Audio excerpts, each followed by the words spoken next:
गावकी भावकीतील एकजूट तुटली तर अराजक निर्माण होईल। अभिनेते मकरंद अनासपुरे यांनी व्यक्त केली भीती। समाज तुटला की त्यातून अराजकता निर्माण होत असते। त्यामुळे मला असे वाटते की गावकी भावकीतील एकजूट आणि परस्परांवरील विश्वास टिकून ठेवण्याचे काम आपण सर्वांनी केले पाहिजे, असे मत ज्येष्ठ अभिनेते मकरंद अनासपुरे यांनी व्यक्त केले। ते पत्रकारांशी बोलत होते। अतिवृष्टीच्या पार्श्वभूमीवरही त्यांनी सरकारने शेतकऱ्यांना भरीव मदत केली पाहिजे असे म्हटले आहे। यावेळी बोलताना ते म्हणाले, आपण भावबंदासारखे राहिले पाहिजे। संकटाच्या काळात आपण एक दिलाने धावून जातो, तीच खरी ताकद आहे। एक मूठ घट्ट आवळली की ती सहजासहजी कोणी तोडू शकत नाही, पण जर आपण वेगवेगळे तुकडे झालो तर आपल्याला तोडणे हे सोपे होते। कारण समाजात विभागणी झाली, गटतट निर्माण झाले तर त्यातून वैर अराजकतेचे वातावरण निर्माण होते। समाजाची खरी ताकद म्हणजे ऐक्य, आणि ऐक्य जपणे ही प्रत्येक व्यक्तीची जबाबदारी आहे।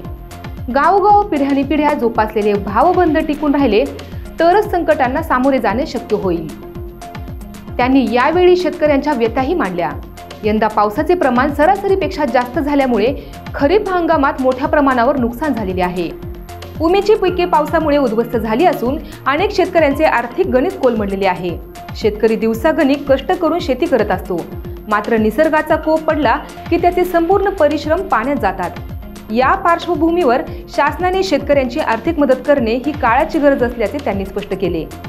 प्रत्येक शेतकऱ्याला न्याय मिळाला पाहिजे। पिकांचे नुकसान झाले आहे, त्यासाठी शासनाने तातडीने पंचनामे करून भरपाई जाहीर करावी।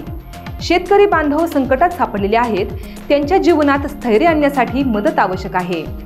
सरकारने संवेदनशीलतेने निर्णय घेऊन शेतकऱ्यांना दिलासा द्यावा, अशी अपेक्षा अनासपुरे यांनी व्यक्त केली।